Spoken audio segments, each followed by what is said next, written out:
Bismillahirrahmanirrahim. Assalamualaikum warahmatullahi wabarakatuh. Sebagai usaha berterusan untuk meningkatkan hubungan perdagangan di peringkat global, Lembaga Kemajuan Ekonomi Brunei LKAB dan Darussalam Enterprise Day menyertai Expo China ASEAN ke-20 K-Expo yang berlangsung di Nanning, China. Pameran antarabangsa itu bertujuan mempromosi kawasan perdagangan bebas ASEAN-China. Hadir semasa perasmian Expo tersebut Yang Berhormat Datuk Seri Setia Awang Haji Muhammad Juanda bin Haji Abdul Rashid, Menteri Pembangunan. Terdahulu Yang Berhormat mengadakan mesyuarat dua hala dengan Tuan Yang Terutama Lan Tian Li, Pengerusi Rantau Autonomi Guangxi Zhuang. Expo antara lain mempamerkan produk makanan dan minuman dan produk berasaskan pertanian. Semasa Expo ini, LKAB mempromosikan peluang dan proses dalam pensijilan halal.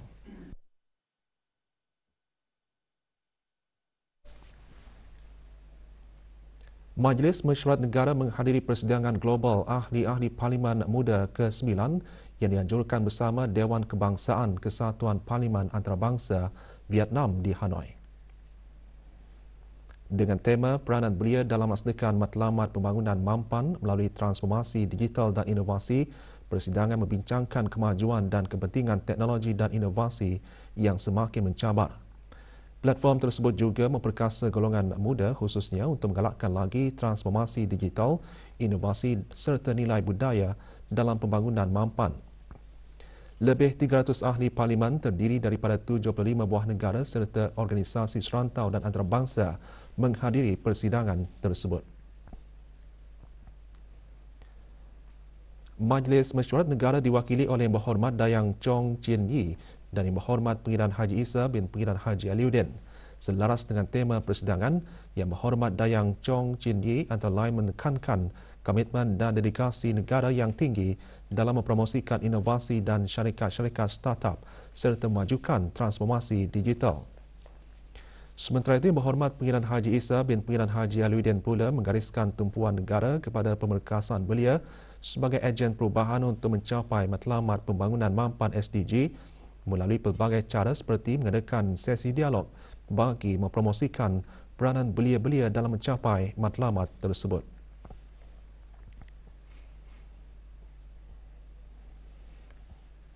Majlis Pengundian dan Pemilihan Calon Penghulu Mukim Kiudang dan Ketua Kampung Kiudang dan Pat Nonok Mukim Kiudang diadakan kemarin.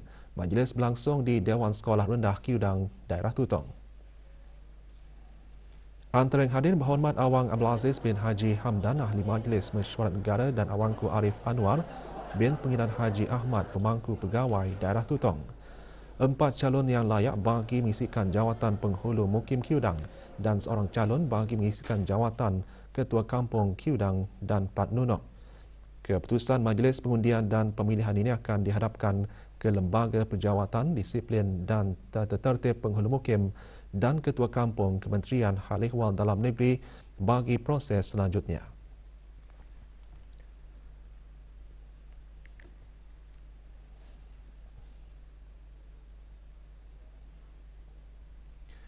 Penubuhan Akademi Penulis Dewan Bahasa Pustaka DBP melalui bahagian sastra dan majalah di Hasrat dapat melahirkan penulis kanak-kanak dan remaja yang berkualiti dan kreatif.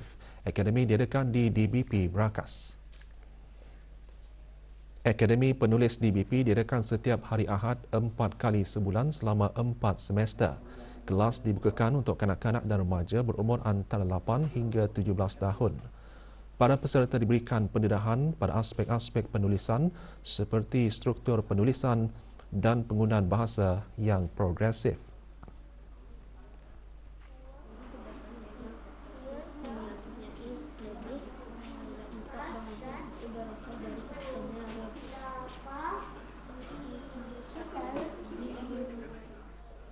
...351 ahli baharu Persatuan Pandu Puteri Negara Brunei Darussalam menerima lencana keahlian Tenderfoot. Majlis penyampaiannya berlangsung di Sekolah Rendah Lambak Kanan, Jalan 49.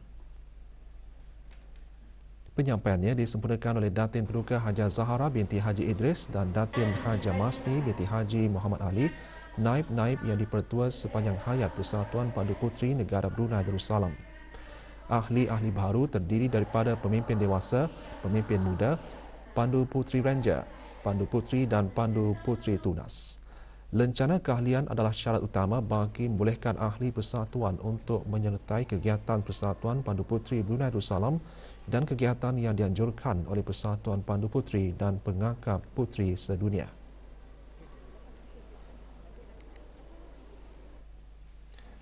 Penganjuran program Mukhayyam Islami antara lain bertujuan memberi pendedahan dan pengalaman berdakwah dan berkongsi ilmu kepada saudara-saudara baharu.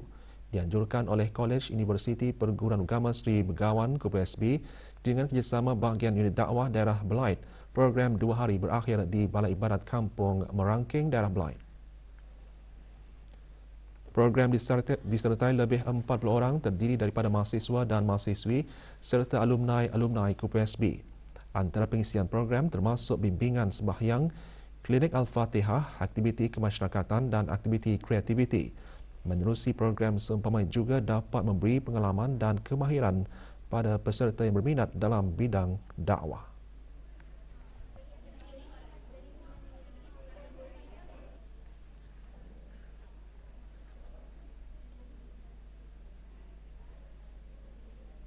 Saya percaya para peserta akan mendapat pengalaman, pengetahuan serta kemahiran yang mereka perlukan untuk menjadi seorang dai yang lebih berkesan untuk membentuk satu budaya kemasyarakatan sesama kita ni dan melahirkan generasi dan belia-belia yang berkemahiran dalam berdakwah kepada mualaf di sini. Sebenarnya bukan peluang mualaf saja yang ditujukan itu, tapi yang belum beragama Islam.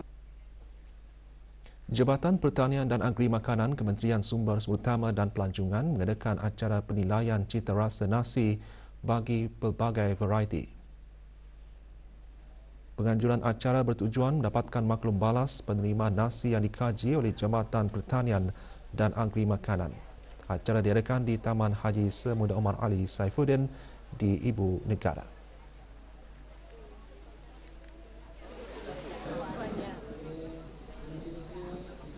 Membuat kaji selidik varieti-varieti barulah, varieti nasi baru untuk dites dari segi acceptance, dari segi palatability orang awam lah di Brunei Darussalam. Jadinya yang dites ada macam 5 jenis ciri-ciri nasi lah. Yang 5 satu tu dari segi rupa bentuknya, kelembutan nasi itu, ada aroma wangi juga, sama dari segi kesedapan. Harapan untuk acara ini adalah untuk supaya dapat tani tahu juga mana nasi yang accepted the most lah by orang ramai. Sekiranya ada sukses, insyaallah pada masa akan datang boleh diintroduce, diperkenalkan di pasaraya. Bersempena ulang tahunnya yang ke-32, Perbadanan Taib kemarin mengadakan kempen kebersihan di Taman Rekreasi Tanjung Batu. Bertujuan untuk meningkatkan kesedaran alam sekitar dan semangat perpaduan dalam masyarakat, kempen disertai oleh kaki tangan Perbadanan Taib, ahli komuniti dan pencinta alam sekitar. Para peserta bergotong royong mengutip sampah bagi menjadikan pantai lebih bersih bagi melindungi kehidupan marin dan menarik lebih ramai pengunjung.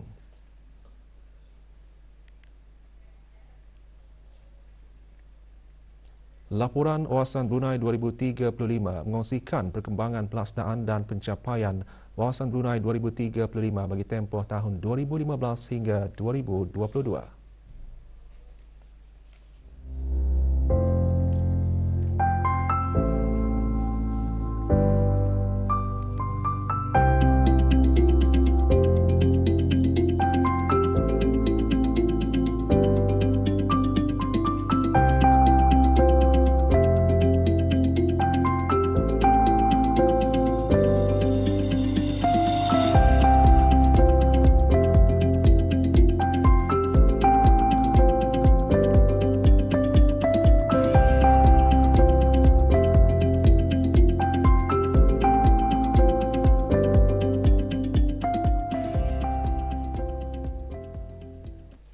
Berita sukan, pasukan Masjid Kampung Tanjung Maya A menjuarai perlawanan futsal antara masjid-masjid di bawah Mukim Tanjung Maya, daerah Tutong. Setelah berjaya menewaskan pasukan Masjid Kampung Penapar C, perlawanan diadakan di gelanggang futsal Al-Bisham, Kampung Keriam, daerah Tutong. Perlawanan buat julung kali ini dianjurkan oleh takmir Masjid Kampung Penapar sempena sambutan Ilal Hijrah 1445 yang bertujuan membina ukhuwah dan mengeratkan hubungan silaturahim. Penyampaian hadiah disempurnakan oleh Yang Berhormat Awang Abdul Aziz bin Haji Hamdan, Ahli Majlis Mesyuarat Negara.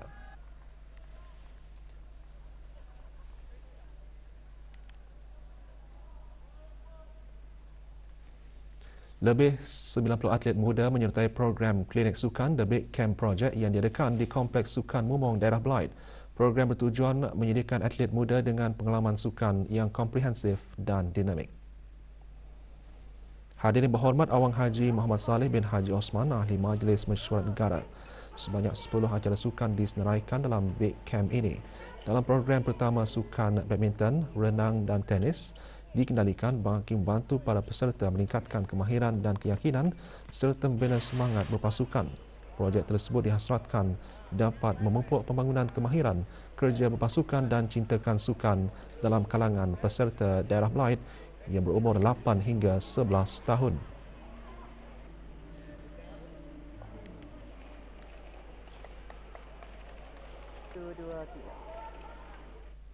Dengan bahan-bahan berita itu tadi, berita pagi berakhir di sini. Kita kembali bersama rakan-rakan penyampai pagi untuk membawakan bahan menarik seterusnya.